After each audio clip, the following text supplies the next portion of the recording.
Članovi Komisije za procjenu štete nastale usled zemljotresa obišli su nekoliko sela na području Prijedora i utvrdili da gotovo 10 stambenih jedinica nije za stanovanje.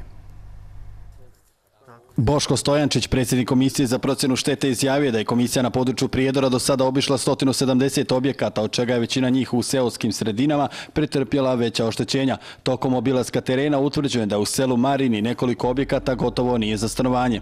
U ovom selu imamo više objekata u kojima je oštećena sama konstrukcija objekta. Tako da ti objekti ne ispunjavaju uslove za stanovanje.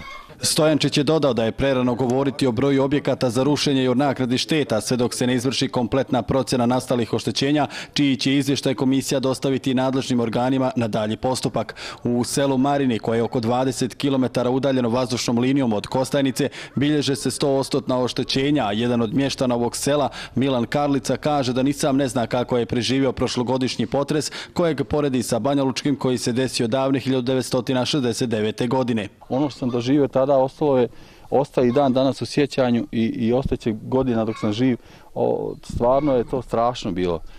Bilo je to da se zemlja jednostavno diže, spušta, kuća je išla, škripilo je, neki podmukao zvuk iz dubine zemlje je izlazio, tako da sam pokušao da zovem, kad sam shvatio da je potres, da zovem svoje ukućane da izađu iz kuće, nisam mogao. Karlica uprkos oštećenjima i dalje boravi u kući sa svojom porodicom, a nada se pomoći vlade Republike Srpske i gradske uprave. Slična situacija zabilježena je i u susjednom selu Veliko Palančište. Baba je, da kažem, polunepokretna, imala je moždani udar i deda je jedva izvukao iz kuće, što je bilo baš strašno za njih, ali hvala Bogu uspjeli su. Kuća je neuslovna za život, što ste sami mogli da vidite. Gradonačelnik Prijedora Dalibor Pavlović poručuje da nema neuslovnih objekata u gradskoj zoni, a u selima poput Marina, Velikog Palančišta i Gornjih Orlovaca zabilježena su oštećenja nosive konstrukcije objekta i prema mišljenju Komisije za procjenu šteta takvi objekti nisu uslovni za stanovanje.